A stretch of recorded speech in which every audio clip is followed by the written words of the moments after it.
You've done series a few times. I mean, going back to My So-Called Life. Well, like, yeah, that My was... So-Called, but that actually, we were canceled before we finished our first season. No. Yeah, way. Whoa, I didn't say way, but yeah. I will now. Let's get it edited. You did. No way. We'll cut it together now. Yahweh. All right. We're talking about Yahweh now.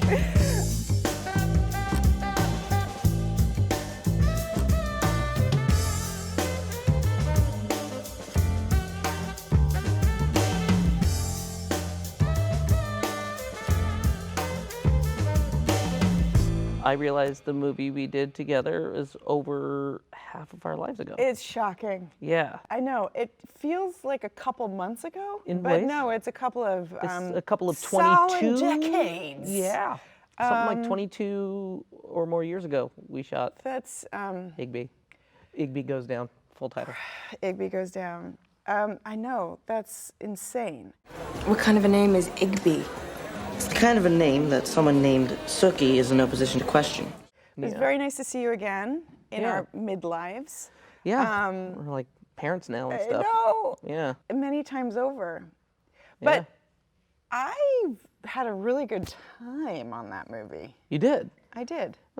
So did I. You had heavier lifting though. You were carrying that beast. I was terrified. Were you? Yeah. You didn't seem terrified. I mean, that was when I first started to develop whatever sort of like process or whatever that I would eventually have, which was like, first years had me memorize. Burr was our director. Our director, writer-director. He had me memorize the entire script for weeks I didn't know leading that. up to it.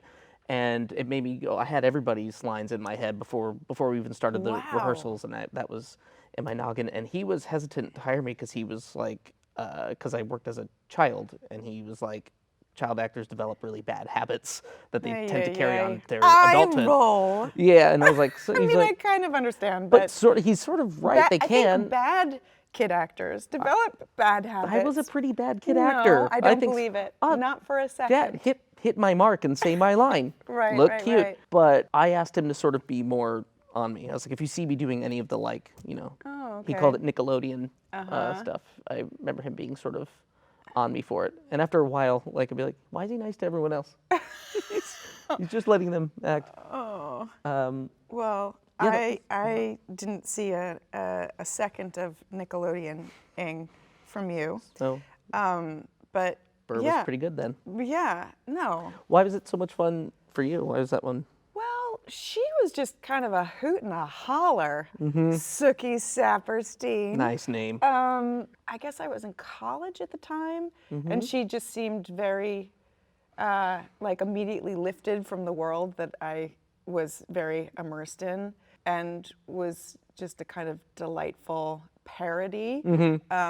But also, I mean, I think that was the appeal and the charm of the story and the world that he had created. I mean, it was heightened and sort of,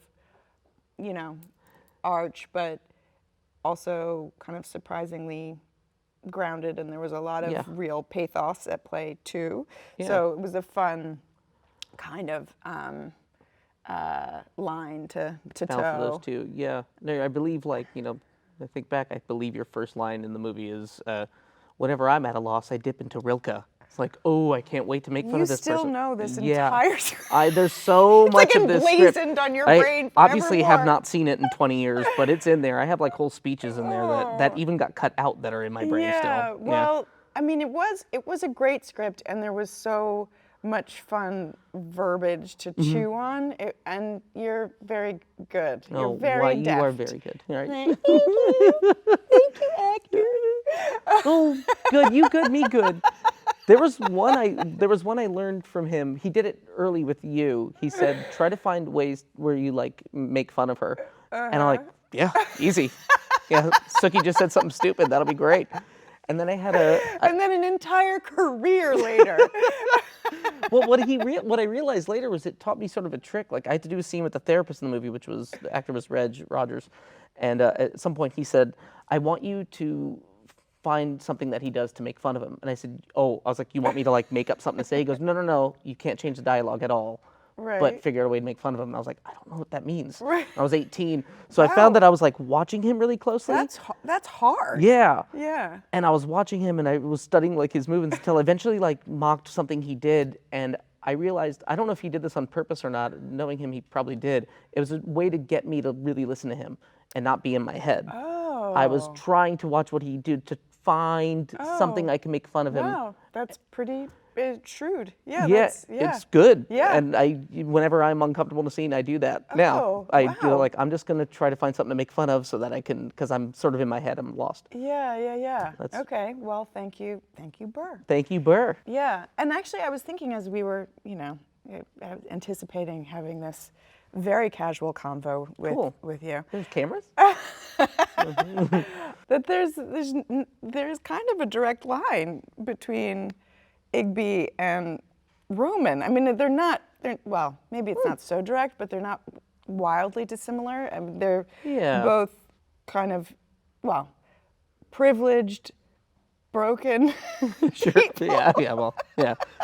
And people draw that comparison a lot, and I get it. There's something. Do they? I'm not the first. No, sorry. But to me, because I mean, internally it feels very different. I'm sure if there's characters you played that are very similar, I'm sure they feel different to you. Yes. They feel very different, but when I try to like look at it, like Igby comes from sort of old money and a lot of expectations, something that's, I think, a sort of world that he's sort of being fed into that he doesn't really want, that he resists. And I think, and sure, they're both New York City and very privileged and have that thing, but Roman is just the son of this extremely influential billionaire who's self-made, and he comes from a different, and there's sort of different expectations of him, and almost no expectations of him. He could sort of fail and fail upwards. And I think, to me, that's why there were differences. Whereas where Igby couldn't get anything right, in spite of like whatever he did to fit in that life, so he had to go leave it. Roman can sort of almost never fail. I feel like he never really has to suffer consequences because he's got his dad, he's got all this stuff behind him, and there's sort of the freedom to say and do what you want. Right. And the distribution of pressure is maybe not evenly distributed among the siblings, but yeah, somewhat. It's diffused a little bit. It's not squarely on you. Yeah. I mean, it would be nice to succeed, and like I want to show that I can, but also if I fail, that's also fine too. Right. You're a little buffered. I think so. You don't treat me with sufficient respect, and that's a problem. Well, maybe I'll fire you too. Sure, I'm not on the kill list. So Madsen will be very angry. fuck Madsen, I don't care. Had you ever done an episodic show before this? No. So you just thought, no, I'm just going to do the best one, and then retire. Right there. That was the plan. I said I'm going to wait. No, it actually terrified me when I brought up earlier about like starting to have some sort of process as to what it is I do. Like, whatever my process has like evolved and changed a bit, but I've always had a very specific way of doing it because I've only ever done movies or theater. And there's a beginning, middle, and end that I can sort of wrap my head around an arc. And so jumping into this, there was a pilot, got it, done. It's picked up, getting 2 more episodes and not knowing anywhere it goes and trying to ask questions and then getting a table read draft 4 and then the official draft comes and it's different. Right. I was so at a loss that I felt like I couldn't even do any of the stuff that I know how to do, and I kind of tossed the whole thing out the window and just went, okay. Right. Instead of trying to learn everything that my guy is doing and try to learn everybody else's character and gather all the perspectives, I'm going to go, I don't want to know any more than my character knows. Yeah. Yes, it kind of forces you to be in the present. There's not a choice. Yeah. Yeah, I have to say I mean, your show is amazing, and you're amazing in it. It made me really nostalgic for my experience of being in a company for an extended period of time, and I think that format is kind of uniquely wonderful. Right. Especially when you kind of get through the whitewater of the first season, when you're just kind of groping for the thing, and it's all unclear and amorphous, and but then you kind of establish some, a culture and some rules, and you kind of get your bearings, and you develop this trust with everybody. I mean, the actors, but the writers, and it becomes this kind of tacit conversation back and forth. Sometimes they're explicit, but a lot of times, you know, you just, and I thought it was such a privilege to be able to burrow into a character so thoroughly in a world that was being imagined and then reimagined by such capable people who you're, you know, really, I don't know, who you have such experience with. I don't know, and you get to kind of, you know, venture into these new facets of the character in new circumstances, and it's kind of amazing. Yeah. And it doesn't exist. It doesn't exist in theater. You're just on the kind of hamster wheel. I mean, there are things to explore, but there's a kind of, it's finite. You know, you don't. Yeah. And to find that together is, but and also sometimes you do a movie and it's like 5 weeks where you're just starting to find the invariably, rhythm. when and I then finish you go, a movie, I'm like, okay, can we do it now? Can we? Now can we do the movie? Can we start Yes. again? And so you kind of go, I hope they got it. I hope you guys got it. You'll piece it together. Yeah, no, I like it's, you know. But you've done series a few times. I mean, going back to My So-Called Life. Well, like yeah, that My was... So-Called, but that actually, we were canceled before we finished our first season. No. Yahweh. Whoa, I didn't say way, but yeah. I will now. Let's get it head you edited. did. No way. We'll cut it together now. Yahweh.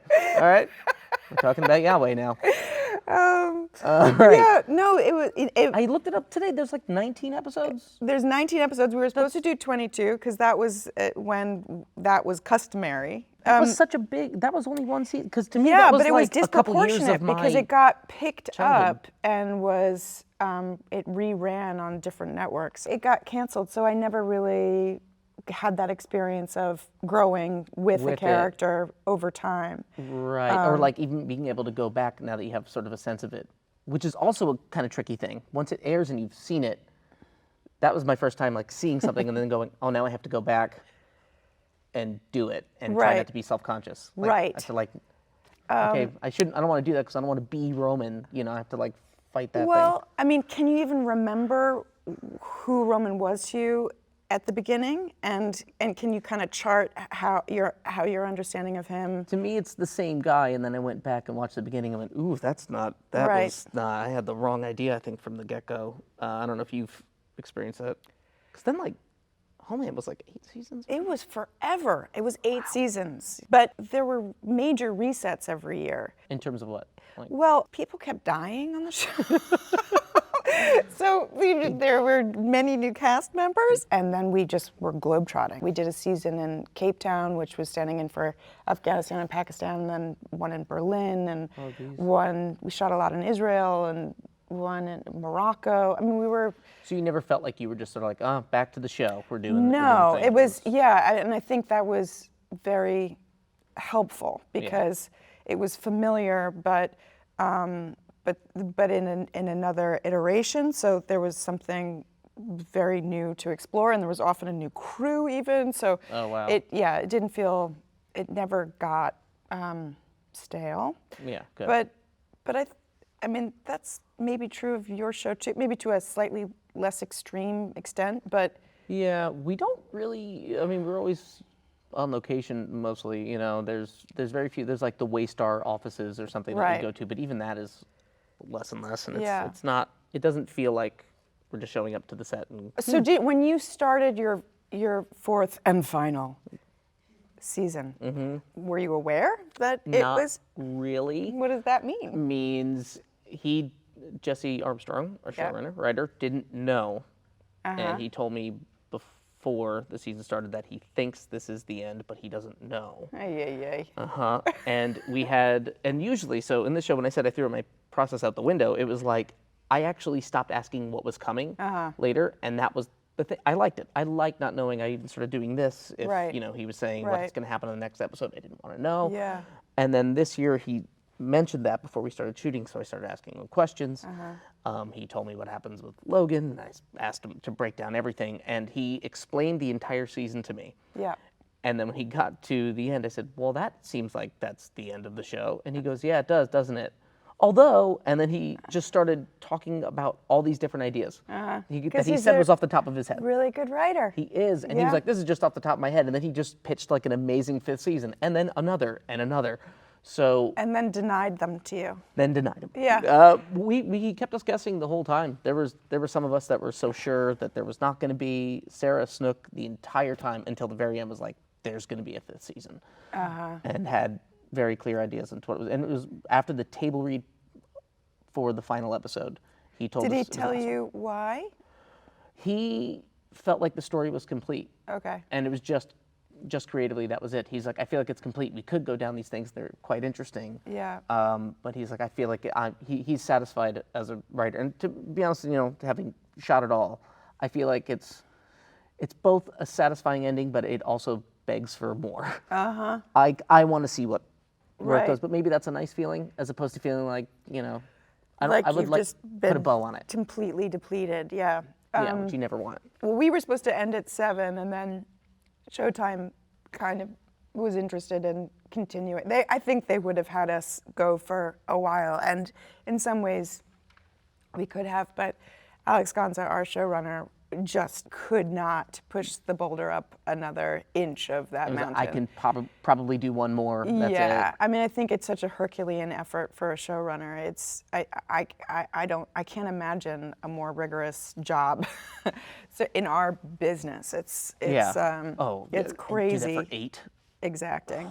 How- Yeah. Did you feel? Was there any point like in the middle of the run where you were like, this could be it, or did you always feel like there was a lot more to go? I mean, I was definitely ready. I mean, it almost felt like all told, it was like a complete decade. I had 2 kids over the course of that gosh. experience. It was my 30s, I was Wow. I was ready to go gallivanting for a bit. But as I said, I still, watching your show, I was missing that intimacy and the kind of the command that you start to have over what you're doing. Right. Yeah. Which is, it's just you're so rarely afforded that, especially when you're bolstered by such excellent material. I know. When in every direction you're collaborating with people who are working at their kind of top level. Yeah. Yeah. And you feel like I feel like I'm safe and I'm good no matter Yeah. what. I'm protecting my character, And but it it doesn't really affords need you a much lot of protecting. freedom. Yeah. And to yeah. Sort of leave that stuff out there for people to like. Yeah, I feel like and, I can't really and, go wrong. and you're shaping this character alongside everybody who is, there with you. Yeah. And it's being tailored to your strengths and your Yeah, leanings. and they encourage like us to play with it too, and they do right to people's strengths. I Yeah. think, and I haven't worked on anything properly after. I don't know how to do it anymore. Yeah, I don't yeah. know how to like go Well. back to just doing the thing that I've done. I worry about going on a set and saying like, oh wait, I don't have say in this. Yeah, Or like it's a little scary as somebody who's like from the other side and done a couple of, has ventured out. Yeah. I mean, it's also great to be spooked again, Yeah. and Being be, afraid's and good. have a certain level of uncertainty and be kind of actively finding a character and a story. I had one recently where I'm like, I might be doing something, and the costume designer's like, "Oh, I have a whole mood board for you. We want you to dress like this, this, and that." And I was like, "You mean I don't like just pick my clothes? Like I'm used to Right. just like saying no, he Right. doesn't. He wears these." I mean, Right. it's going to be more of a collaboration, but I think like on my show, they were just sort of like, "Yeah, whatever Yeah. you think the character wears, wear." Yeah. And that's like a little thing, but it put the panic in me of like, Yeah. "Oh, I don't know how to do what I do for a living anymore." It's great, and then I don't know, and there's just something that's a little bit, that only exists in that In that. Then- realm. So then when you started working on Yeah. Fleishman Is in Trouble, because that's 8 episodes and that's it. Yeah. That's a miniseries done. Had you done that before? Yes, I have done now 3 limited series, and they're tough. Oh, really? They're deceptively tough. They're like kind of worst of of film. It's a movie and that takes episodic. much longer. Yes. Right. So you have the arc, but it takes forever to get to. You don't have the history or the trust or the camaraderie. You have all that uncertainty. Yeah.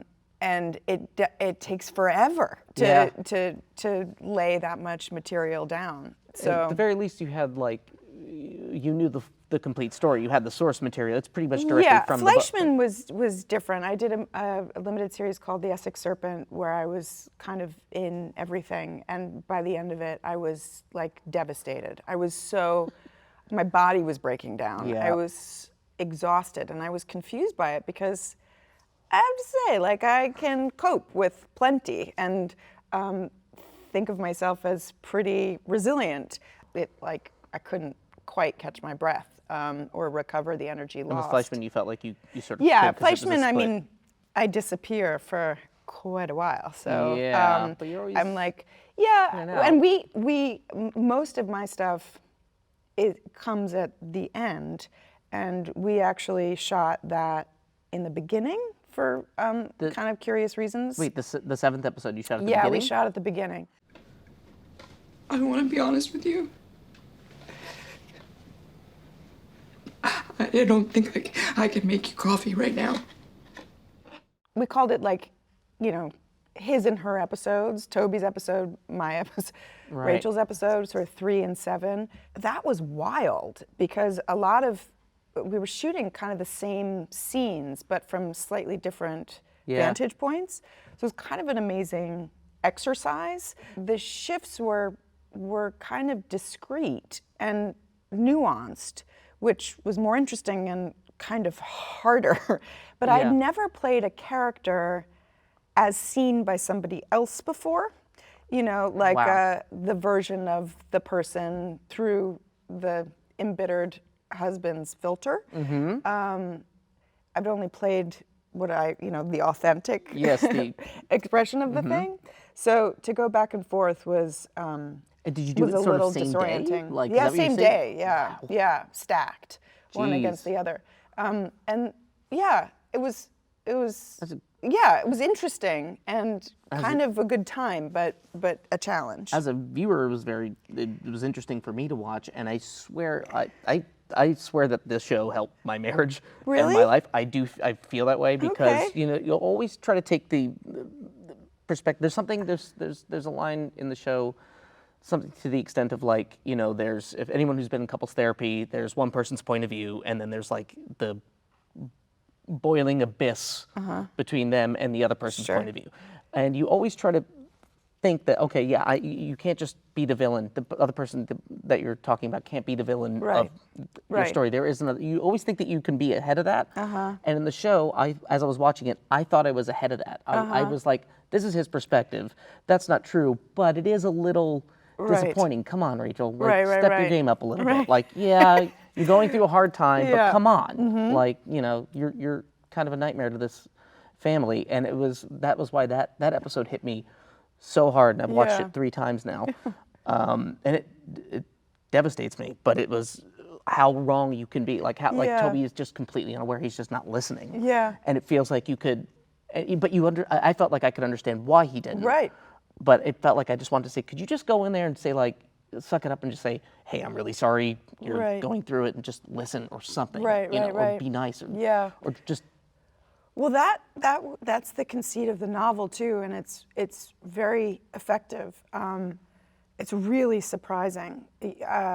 And my best friend dragged me to a bookstore and insisted I bought the book for me and shoved it in my purse. And so you have to read this because I need to talk to you about the ending.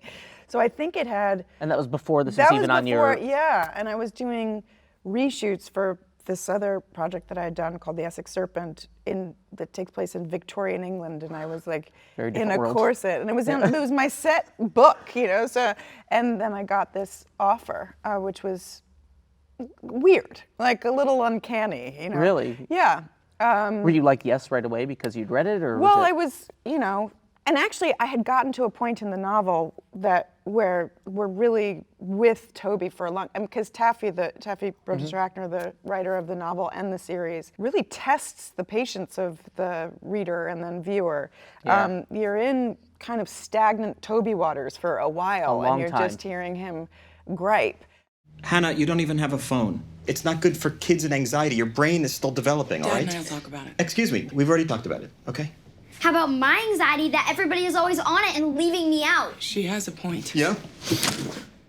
I was about to kind of give up, and then I got this offer, and I thought, okay, well, I guess I have to push through and finish. And then was so rewarded because it's such a kind of wild reveal that I certainly didn't anticipate. And as my bestie said when we finally got round to talking about the end, she said, you feel like you're complicit in, the patriarchy, right? Like that you've been so seduced by this one interpretation. Right. And Which would be easy for anyone in their lives to take that one as well. I feel like the only person that could really have the perspective that Rachel has is herself. It's really hard, I think, Yeah, and I don't think, to be fair to Toby, she has no idea what she's not able to realize how fragile she is, or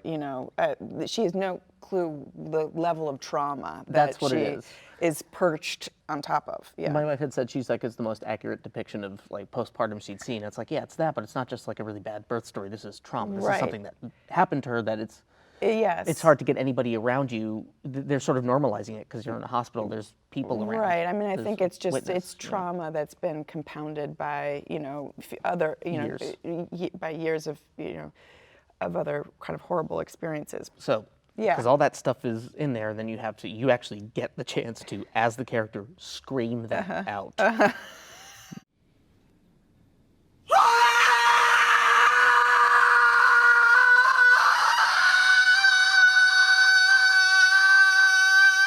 Did you get to do that towards the end? Did you get to do that before you? Yeah, that we only did one take, and our directors were great. If you ever have a chance to work with John and Val, Jonathan Dayton, Valerie Ferris, they're wonderful. For those more kind of demanding scenes, they were really careful about staging it, and they knew that they didn't want to, ask me to deplete the well, and so you just screamed the once. Yeah, just screamed the once, and it was sufficient. Did you feel were you okay, did you guys get it? I did my job, or did you feel holy shit? That could have gone again. That was in there. I was nervous about it because I was nervous about losing my voice. And you probably had to shoot later that day or the next day or something. Yeah. And I'm always a little insecure about not being sufficiently technically trained. I didn't know what those exercises were that I was supposed to do. Right. Before no, I don't do any of that nonsense either. So I had a Twizzler. No, but no, it was okay. It was very well written, and it was well staged and shot. So it was kind of fun. It was kind of fun. I would imagine so, but it must be tough to go because it's there's also the scene where she finds that support group, and then just instead of being able to speak, she has a breakdown, and then there's later on when she decides, fuck it, I'm not a victim, and I'm just gonna I'm gonna pretend everything's okay and go to work. Did you have to do the scream sort of as far as you remember, in the middle? I would imagine all the stuff that happens post scream would have been great to. I guess I shot the scream more towards the end. But yeah, it's one kind of eruption after another for her. And it was definitely, it was not a casual endeavor. No. But I felt so held by Taffy and her work and our directors, and that I was very. I wouldn't say it was joyful, but actually, I thought about how hard that must have been, that entire job. And you go why do I do this for a living? Why would I put myself through this? I was engaged, and I felt like I really loved what we were attempting to do together, and it was a reality that had not been rendered all that often. I would agree. I haven't seen anything like it. And I was actually just so grateful to have a chance to embody that and explore that, because it's underrepresented. Agreed. So Never get to see it. So I was very like, I don't know. I was excited by what we were all kind of trying to figure out and how to. And things like when you're having the same argument from two perspectives, what I love about it isn't just like his version, her version. There's subtle differences. Like even in your version, you're still mad at him and you're yelling at him. That's in there. Right. It's real. There's just more of an actual perspective as to why. No, it's not just his one. And that's why it was so kind of fascinating to play and hopefully to watch. But it comes through, and I just want to say it's one of the greatest performances I've seen in maybe television, but possibly ever. Kieran, thank you. It blew me Thank away, you and so stop much. making me cry so much. I'm gonna stop watching your work. I hate crying, so stop it. Stop moving me so much. I am going to. I've loved everything that you've been doing as Roman. What does your dad call you? Romulus sometimes, yeah. But I have to say, at the end of the third season, when you're having to confront your father, you are so dysregulated. It starts in the car ride, and when you face him in that room, it was just wrenching. It was so poignant, and I felt like you were a terrified kid. Child, Yeah, you were such a child, really. Like it, and that was an expression of trauma, also. That was so well done, and I realize I'm doing it right now. I'm for some reason, whenever I have to shoot with Brian and it's like, Dad, I feel like I'm 7 and I don't know. He can be a scary guy. Yeah. Not to me. I can approach him as an adult, but when for Right. whatever reason in character, I feel like I'm 7 around him, and I just thought that was so exquisitely done, and it felt, I don't know, I was gutted by that, and then again, the obviously the episode. Yes, that's and which sort of felt like the episode as we were doing it. did it? It did, yeah. It was sort of like, when Jesse told us, like, hey, and then Logan's gonna die, and I said, when does that happen? He goes, fairly early on, episode 3, at the beginning of it, and he told me before he'd even written it, and I was like, It okay, was well, so this smart is to place it where he did in the season 2, because you're not prepared for a really consequential episode at that point on the continuum, right? So it's really disarming. And it seems like, because the way the second episode ends with, like, Roman's being invited in, and it looks like Roman's actually going to go with Dad and go against the siblings, but it's sort of on the fence. To me, it's like, the way that episode starts off with him calling Roman and saying, you need to fire Jerry, and it's like, which is a very complicated relationship. I feel like Roman feels like he's having the worst day of his professional life and maybe one of the worst days of his life, and he has to go in there. He has no idea how bad it's going to get. Like, I'm already starting at this place of not knowing, of uncertainty with, what I'm doing with my siblings, what I'm doing with Dad, and how I feel about him now, and I don't know if I can confront him or not, and I try complex. to. Are you kind of just being shitty with me? Because your son is getting married, and you can't fucking keep expecting me to bend over for you. So can we just talk about Jerry for just like a Sure, let's second? Let's talk about Jerry. Fan favorite dynamic, but it's so wonderful, and I'm just wondering if you ever kind of made full sense of what that was. I mean, it's kind of no. I never did, but I knew that it made sense. Something in my belly said, yeah, this is working. I don't know what it is or why, and if I tried to identify it, I feel like Roman wouldn't be able to identify it, so I tried to remain in the dark. I sort of thought, when the show's over, I can figure it out, and I still haven't. Yeah. No, but I like it. I mean, makes sense. I guess it's Oedipal. That's maybe the easy shot. Sure. That's in there. But not strictly. But yeah, it's so.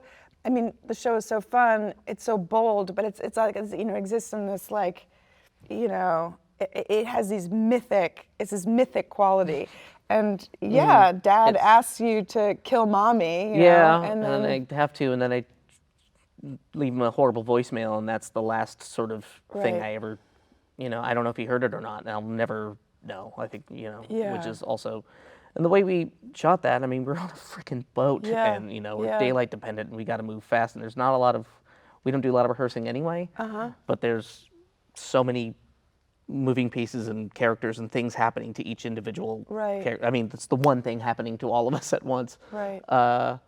And it was just sort of go.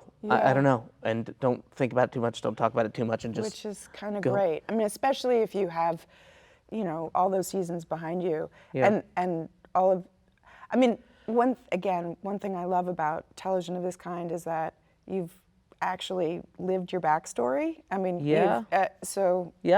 know, sometimes I felt like I was cheating, but it was earned, but I didn't have to. Like, well, because I had been asked to do it in real time, you know, and I didn't have to like imagine it into my nervous system. It was just there. To that effect, when we finished shooting that whole sequence after like 4 or 5 days, we shot it as one, and we shoot on film. Wow. But we did a 27-minute long take from the moment of getting the phone call up until we get up to the top of the boat, and I scream at her to stop saying that he's dead. And it was about 27, 28 minutes. They had one camera, C camera was up there, and then we started with the A and B.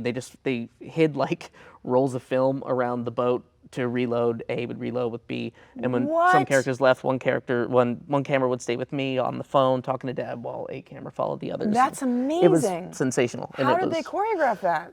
I thought the director, Mark Mylod, I thought he was going to plan that out ahead of time, but he just sat down. They took an hour-long break, and he sat down with like pencil and paper and the crew, and like worked it out with sound, how to figure it out, to like plant mics, the camera crew, and they just sort of in that hour figured out how to do it. And to me, it was more like, okay, well, let's just do it for us, and we're just going to run this whole thing to see if we can find anything. Now that we're done, it's sort of like that thing you said when you finish the movie. Now can we do it? Yes. And that's what it felt like. And according to Mark, a lot of that stuff ended up making it in. That's amazing. Yeah. That's a play. And that's why I think when we finished that episode, there was a few of us saying, "There's going to be a season 5." Like, there's no one works like this anymore. Yeah. But yeah. Aww. Yeah. I want a season 5. Yes way. Yes. Yeah way. Yeah way. That's got to be the title of an episode in season 5. Yeah way. Yeah way. Well, this was lovely. This is so nice. Thanks for coming. See yourself out. I got another one coming in. All right. Bye. Bye.